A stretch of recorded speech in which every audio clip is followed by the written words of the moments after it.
gonna be kind of different than my usual gameplay videos, you know. Instead, I'm going to react to a rebalance video that isn't the bleed for 8 seconds. Alright, I have not seen this video yet, but it is quite long. So I think what I'm gonna do is I'm gonna only watch all the scout rebalances, and then maybe I can make other parts for soldier and for pyro respectively. So yeah, let's just get into it. I have never seen this video before, like I said. I'm gonna be giving my opinion on each of the changes. Alright, here we go. Yep, you heard me right. I balanced every item in TF2. But before we dive into that, first things first, posture check. How are you sitting in your chair right now? Is your back hunched? Is your neck way too slow, like quit talking so slow.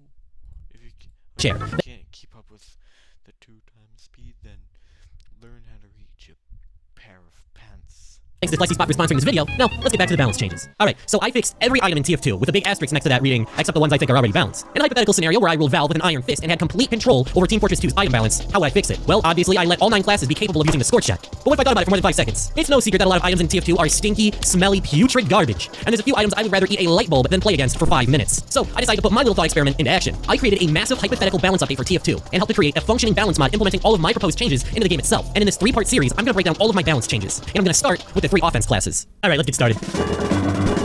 Alright, so here's how I'm going to format each segment. For each weapon, I'm going to first describe the problem I have with an item. Then, I'll present the solution where I tell you the changes I made to the item in question. Then, I'll present the goal where I say what I hope these changes will do to alleviate the problem. So, let's start simple by talking about the backscatter. This item falls into the camp a lot of other unlocks do, where it's not terrible per se, but it's still pretty far from good. You can use the backscatter in just about any match and you can still do alright, but it doesn't do enough to stick out. Here's the problem. The backscatter tries to promote a flank-heavy playstyle where you surprise your enemies with backshots. Wait, that sounded bad. The backscatter tries to promote a playstyle where you catch your enemies by surprise and then blow their backs out. Alright, whatever, it's good enough. The problem is that the backscatter is only moderately better at flanking enemies compared to the stock scattergun, and the backscatter has so many penalties it's hardly ever worth using the thing. So it just kinda collects dust in most people's inventories unless they really like playing Penis Scout. And you know what? I can respect that. What the backscatter needs is a nudge to make its flanking potential stronger so it has a bigger edge over stock at the playstyle it tries to promote. So here's my proposed solution. Every time you get a mini crit kill with the backscatter, you are now granted a 3-second speed boost. Here's the goal with this change. Alright, I think I play Scout in a very hit-and-run kind of way, kind of like I play Spy. If you noticed in my Spy videos, I don't go for much chain stabs or like fancy stuff. I don't want to fall into the Spy or Scout syndrome. I feel like this would be good, you know, because it promotes that hit-and-run kind of style. You kill somebody, get the speed boost, and get out of there. However, one thing I think he could have changed was 20% less accurate down here. I think he could have made it reverse, so it was 20% more accurate to make it even more of a safe hit and run. But whatever. This is still decent. Now, the user is rewarded for successfully utilizing its upside, and it should be much more rewarding to use. And that speed boost you gain on kill will make the backscatter great for hit-and-run attacks, or you could use the speed boost to keep the pressure on and keep fighting. Pretty reasonable change, right? I think so. So let's move on to another weapon I'm changing. But let's just say this time, I got a little experimental. The sun on a stick. Here's the problem. This item, alongside the volcano fragment for pyro, were designed to be comboed together in medieval mode. You light someone on fire with the axe, then bash them with the sun on a stick for a quick 1-2 punch. No one has ever successfully pulled off this combo since 2011. This item sucks in the niche side mode it was designed for, and it's even worse in the base game. The item's entire identity is predicated on variables completely out of your control. The item necessitates a friendly pyro, and sure, those aren't too hard to come by. But what if your pyro is terrible and they can never light anyone on fire? What if your friendly pyro is too good and no one can stay alive long enough to be whacked by your stick? So in order to use the sun on a stick effectively, you need a friendly pyro who's just good enough to light people on fire, not good enough to actually kill them, and you have to be just close enough to them so you can hit the people they light on fire with your melee weapon. As for the fire resistance while deployed, I've got 2 words. It friggin' sucks. Shoot, it's bad. It's bad. This item is literal hot garbage. These days, it's as relevant as the game it was a promotion for. To even give the item a chance of being useful, it needs to be reworked from the ground up to put its effectiveness into your own hands. So here's my solution. I kept the motif of being lit on fire in critical hits, but it's not the enemy who's gonna be on fire anymore. Oh no. Wait, you could ignite yourself? Yep, that's right. I reworked the sun on a stick to set yourself. Bro, Scout does not need a second weapon. Use your scatter gun. Heck, use the new backscatter. I get it can be useful in a fight where you're like, oh, I just need to kill this guy, and I don't have any shots with my scatter gun. Hey, run a pistol. B, I don't know, use the Boston Basher. on fire. While you are on fire, the sun on a stick will always deal critical hits, and you can set yourself on fire using alt fire. It'll do 25 damage and inflict full afterburn on yourself, but during the period critical hits, and you can set yourself on fire using alt fire. It'll do 25. Remove the 25%. That was the main reason, I'd say. Well, the second main reason, but if you are now able to light yourself on fire, and it's now still a counter to pyros, why not keep this line of text? I see it as like, oh, this pyro's getting me. Usually scouts against pyros dead. Well, with this, you can kill them and get extinguished, but why remove this? If you run out of pyro with your melee weapon out, you're gonna die. So why not keep this? 5 damage and inflict full afterburn on yourself, but during the period you're on fire, you'll be doing guaranteed unlimited critical hits with every swing. While on fire, the sun on a stick would have the highest DPS of every scout melee by far, with the caveat that accessing that extra damage potential means actively taking damage yourself and putting yourself in a very vulnerable position. I also put some checks in place to make sure you can't just spam this thing for free damage. Firstly, I added an 8-second cooldown to the flame ability, and I made it so critical. Pyros? What about other pyros? Critical kills now extinguish yourself, yeah. Kills extinguish yourself. So you can't just go hopping from victim to victim with unlimited free crits. This is one of the changes I am very iffy on, but the idea was too funny in my head to if you run at somebody on the fire, you're probably gonna get shot by them. You're dead. Especially because if you see, he took a lot of damage at the start. Like, boom. Look, you see how much damage? not implement, and I let my intrusive thoughts win. The way I picture this item in my head is a desperation move. Say you're in a fight and you don't have time to reload, but you just really want to see your enemy dead. What you do is you take the sun on a stick out, light yourself on fire, and go out in a blaze of glory. Heading back to the realm of reality, let's discuss some changes to a weapon that are a lot less exotic. The candy cane. This weapon isn't completely awful, all things considered, but there's one aspect of the item that seems small at first, but completely ruins it. While equipped, you passively receive 25% more damage from all explosive attacks. One of them being Demoman's grenade launcher. A direct pipe. Is he gonna mention the fact that, oh, Demoman can one-shot you with his pipes? Have better movement. If you're getting hit by pipe grenades in like casual lobbies by standard demos, that's on you. You want to be a better scout main, equip this thing. I actually made a poll on how to rebalance candy cane on my channel. Go check that out. It's real cool, trust me. From almost every grenade launcher in the game will deal a clean 100 damage. Increase that by 25% and you get 125, aka the exact amount of health Scout has. Things get even worse when you factor in that grenade launchers don't have damage fall off, so you can get killed instantly by pipes you didn't even see coming from super long distances. Demoman is one of Scout's strongest matchups, and the candy cane completely flips it on its head to the point. What I mean completely flips it on his head? It's still one of his strongest matchups. Just have good movement, juke him out, and maybe take some pot shots at him. It's simple. Where you actively have to avoid Demoman and peek around corners like it's goddamn Five Nights at Freddy's. Enough of that. The solution is to simply take that 25% damage vulnerability and reduce it by 5% to just 20%. Demoman's pipes. It's a cheap change, but it still works. No longer kill you in one shot. Easy peasy balancing. I'd say the worst part is definitely Soldier. Oh my goodness, splash damage feels like it can kill you, but splash damage feels like just the bane of your existence. That does not really fix it. If only every weapon were that easy to balance. Here's one that might be a bit more on the controversial side. The Mad Milk. The Mad Milk, yeah, it's overpowered. I'd say a good way to buff it is instead of like it where the Jarati where it just kind of passively refills, make it so where what you have to do is basically like how you get the gas pass 750 damage or it charges over a minute.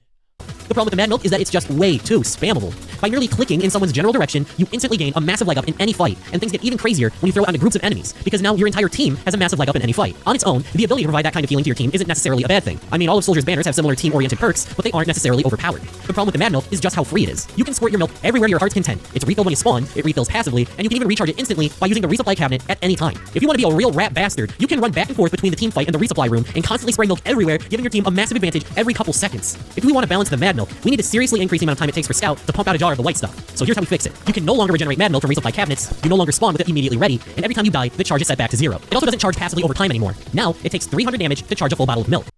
Now that's the change. That's pretty good. I would 300 damage, maybe like bump that up to 500, because that's like 3 meat shots. And that's it. maybe like bump that up a bit, but this is a real change. However, extinguishing teammates still reduces the cooldown by 25% as a reward for being a good little teammate. So here's the goal with my milk changes. Make it much less spammable and make it a resource you actively have to work towards like soldiers' banners. If you're good at scout and you're dishing out damage left and right, you're gonna be chucking around milk just as much as before, maybe even more. But the difference now is that you earned it. So good job, champ. 1-2 buckle my shoe. Is that the fan war? Okay, here's the problem. Marking an enemy for death for 15 whole seconds is a pretty good upside. But the problem is that the class it belongs to already does great close range damage. Why go through the effort of getting in melee range, marking someone for death, and hoping a teammate secures the kill when you can just get the job done yourself in less time with a couple clean meat shots? The fan war doesn't really synergize well with Scout's kit. So outside of man versus machine, you hardly ever see this item being played. So here's how we fix that. Now, the fan war deploys and holsters 25% quicker. The goal of this change is to turn the fan war from a team That still would take longer than just, hitting them with shots from your scattergun, especially if you're using the double shot scatterguns. Like, you didn't really fix the problem. support item to a combo weapon that also functions as a support item. With a faster deploying holster speed, you can now whack someone to mark them for death and quickly swap weapons to unleash a high damage combo. I feel like it could be very potent with an item like the Soda Popper or Force of Nature with their faster fire. Yeah, but you still have to go through the trouble of getting in melee range, not getting blown to bits, and then whacking them, and then taking back out your scattergun Speeds. Overall, this is a for a measly 35% more damage against the class that would have probably died in 2 shots anyway. Sure, it helps with heavy and sometimes soldier, but you can still simple change that I feel could give the fan war much more synergy with the rest of Scout's kit. Another item in Scout's arsenal and giving some meaty buffs is the Babyface's Blaster. At its foundation, I think it's a solidly designed item that rewards good Scouts with great movement. But oh my god, using this weapon is such a punishing experience, it's not even fun. It's like trying to play Scout in a world where every weapon is the Natasha. It sucks. You work so hard to get full boost, and all it takes to lose everything is getting tickled across the map. I swear, your average grandma could take a harsher beating than a Scout using this item. If the Babyface's Blaster is ever going to be more fun to use, it needs to be made less punishing. I increased the amount of damage it takes to fully deplete your boost from 20 to 60, and I reduced the amount of boost lost on double jumping from 75% to 50%. No big rework or anything, I'm just tweaking some numbers a bit. Hopefully now, it should take more than a stiff breeze to lose everything you work towards. You're not gonna have to worry about taking chip damage from across the map and losing most of, if not all of your boost. It's in close to mid-range fights where you're actually putting your boost on the line, as it should be. Now, the item should feel much less punishing to use without being so forgiving, you can just run at the speed of sound unchallenged. Another primary weapon to get some quality life buffs is the shortstop. A lot of people like this item, and it's kind of grown on me over time, but damn, if this weapon's stats ain't clunky. This item is some sort of Frankenstein's monster hodgepodge of like 5 different reworks over the years. From being a pay-to-win item to just being okay, to being gutted and being given a shove for some reason. Seriously, this item is for mid-range combat. Why on God's green earth was it given a shove? Alright, so the item's clunky. In order to fix the shortstop, let's just remove the clunkiness and lean into the item's strength as a mid-range damage dealer. And while we're at it, we may as well give the shove some buffs because it's here to stay at this point. As far as changes go, I removed the push force penalty, gave the item fixed spread, increased the weapon's ramp up to be on par with other scatterguns. Yeah, that technically increases the damage, and why is he keeping the shove? It's here to stay at this point. As far as changes go, I removed the push force Remove the push force penalty.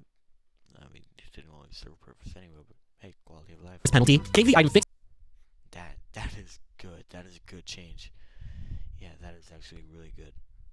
spread, increased the weapon's ramp up to be on par with other scatterguns, doubled the strength of the shove, and gave the shove a whole assortment of quality of life buffs to make it less clunky to use. The goal of these changes is to lean into the shortstop's strengths. It's the best primary weapon for mid-range combat as Scout, but something that got in the way of the shortstop achieving its full potential is random bullet spread. That made the item very inconsistent at the thing it's supposed to be good at. You just simply can't trust the bullets to go where you want them to because it's left purely to chance, even with tighter spread. With fixed bullet spread, the shortstop becomes a much more reliable tool for the range it was designed for. And as far as the shove goes, it's not something you're going to be using all of the time. In fact, it's still probably really bad, but at the very least you can shove people off of cliffs with some sort of consistency now. If the shove is going to be a meme stat, at least let it be a funny one. Alright, here's the one you were all waiting for. The item to receive the single harshest nerf in the history of TF2. The Sandman. Talk about a What about, like, I don't know, the Force of Nature? That weapon is pretty, fall from grace. A completely deserved fall from grace. A fall from grace that was 100% warranted. The type of fall from grace so warranted, I want to smoke the same crack as the people who think it wasn't warranted. But a fall from grace nonetheless. Yeah, it's no secret that the current Sandman kinda sucks balls. There's a case to be made that it isn't quite as bad as people make it out to be, but that's a can of worms for another time. I'm already gonna offend enough people with this video. Point is, the Sandman is an unfortunate weapon, because not only is it seriously unrewarding and unfun to use, for the person on the receiving end of the ball, it's just as obnoxious. It's a lose-lose scenario. For the Scout, slowing enemies isn't gonna do a whole lot for the fastest class in the game. It's not like Scout really has a problem catching up to his enemies. And for the person on the receiving end of the ball, sure, like 15 damage. Not that. the slowing debuff of the baseball can be pretty easily bypassed and isn't gonna get you killed a lot of the time, but stun effects in multiplayer shooter games always suck to fight against.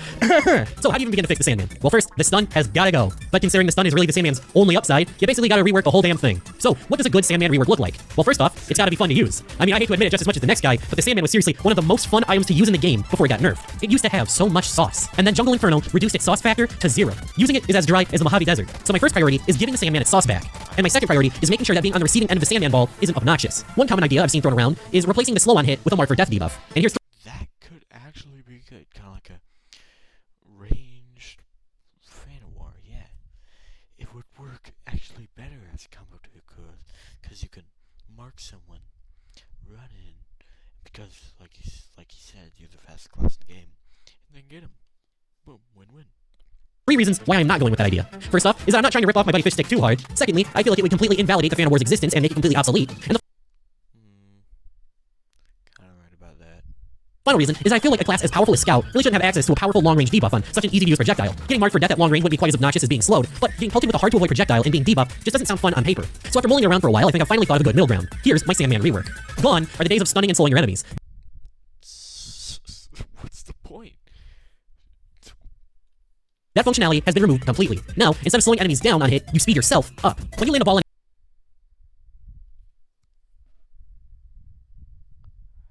I want you guys to listen. Listen. and then Jungle Inferno reduced its sauce factor to 0. Using it really has a problem catching up to his enemies. Listen. Listen to what he says. It's a lose-lose scenario. For the Scout, slowing enemies isn't gonna do a whole lot for the fastest class in the game. And speeding yourself up also isn't gonna do a whole lot because you're the fastest class in the game. If you can catch up to every class but the Scout, and when you are fighting Scout, it's usually, in the face, what's the point of speeding yourself up? That serves no purpose. None. What's the point? It's like, it's the same. Completely obsolete. And the final reason is I feel like a class as powerful as Scout really shouldn't have access to a powerful long-range debuff on such an easy-to-use projectile. Getting marked for death at long range wouldn't be quite as obnoxious as being slowed, but getting pelted with a hard-to-avoid projectile and being debuffed just doesn't sound fun on paper. So after mulling around for a while, I think I've finally thought of a good middle ground. Here's my Sandman rework. Gone are the days of stunning and slowing your enemies. That functionality has been removed completely. Now, instead of slowing enemies down on hit, you speed yourself up. When you land a ball in an enemy player, now you gain a speed boost that scales with the amount of time the ball has traveled. Up to a 7-second speed boost on a moonshot. That's nothing to scoff at, as speed is quite possibly the greatest asset you can have in TF2. On top of this new added utility, I've also increased the damage potential of the ball to make it better for long-range attacks. Now, this Sandman has reverse damage fall off like the Crusader crossbow does. The longer the ball It always had reverse damage fall off. But 15 to 35 damage, it's nothing. Bro. Use a pistol to soften him up, then you can run in with your already fast speed. travels, the more damage it will deal, up to a base 35 damage. And on top of that, moonshots with the Sandman are now a guaranteed critical hit. Hitting a moonshot with my rework Sandman deals a whopping 105 damage to your enemies. That's pretty nice, but once again, no use for the speed and no use for the damage when you have a pistol that can dish out, like, what? 240 damage a clip. That's not enough to insta-kill anyone, but it is enough damage to leave a large dent in your enemy's health that you can capitalize on using the speed boost you just gained. With this rework, I think I successfully walked the tightrope and gave the Sandman its sauce back, but without being obnoxious to fight against. It also serves as a good counterpart to the Rap Assassin, because while the Rap Assassin would still be great for short to mid-range damage, the Sandman would offer more long-range damage and utility. So I don't feel like either one would completely overshadow the other. And speaking of the Rap Assassin, I made some The Rap Assassin? Why are you changing the Rap Assassin? It's fine. It's fine. changes to it as well to help it keep up with the newly buffed Sandman. The first change is a pretty simple one, but a difficult one to explain. See, the Rap Assassin is weird. I'm talking band kid who always tries to talk about FNAF lore, kind of weird. When you launch the How? It's completely fine. bubble, it does 15 damage on impact, then 40 damage over the course of 5 seconds in bleed damage. Pretty simple, right? But during the Tough Break update, the Rap Assassin was giving splash damage as well, and the problem with Who cares about the splash damage? Who cares about the splash damage? splash damage is that it's essentially random how much damage you deal. Anyway, If you hit somebody, you probably going for a single target with a bobble. Anyway, because who even knows, really, that the Rap Assassin has splash damage in the first place? Who cares? from 4 to 24 damage. That is a pretty large discrepancy, and it makes the weapon's damage output very unreliable. So, let's fix that. Now, you deal a consistent and crisp 15 damage with the splash every time. No more RNG jank. And the second buff I gave the Rap Assassin isn't even for the Rap Assassin, it's for the Cleaver. Why are you giving him up to the Cleaver? It's also fine. It's also completely fine. Like, what? This guy is smoking crack. Since the Sandman Cleaver combo was removed in Jungle Inferno, people have been really missing the combo heavy playstyle that item promoted. For the Rap Assassin, it's for the Cleaver. Ever since the Sandman Cleaver combo was removed in Jungle Inferno, people have been really missing the combo heavy playstyle that item promoted. The problem was that it was way too busted. Bringing back the old combo as it was would not be healthy for the state of the game. But I do want to bring back some semblance of that combo playstyle. So here's my compromise. Instead of full crits to stun players, the Cleaver will now deal mini crits to bleeding players. This I mean, it's decent, but if the bleed stacks, it'll still be practically just busted. Because they'll just instantly die. But, bro. This new combo isn't quite as powerful as before, but you still are getting rewarded with bonus damage for good projectile aim. This combo is powerful enough to nearly instantly drop a light class and put others on a ticking time bomb till death. However, due to no longer relying on stun mechanics as a crutch to execute, it takes a lot more skill to pull off this new combo, and it gives enemies a Fast that kills. Oh my god. chance to dodge your attack. Strong, fun, but not overpowered or cheap. Just what I'm looking for. And that is all of my scout changes. Overall, I feel like most of them were pretty reasonable. I said most. Reasonable? Oh my god. This guy.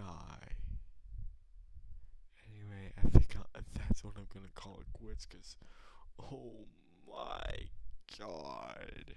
I'll see you guys in the next one.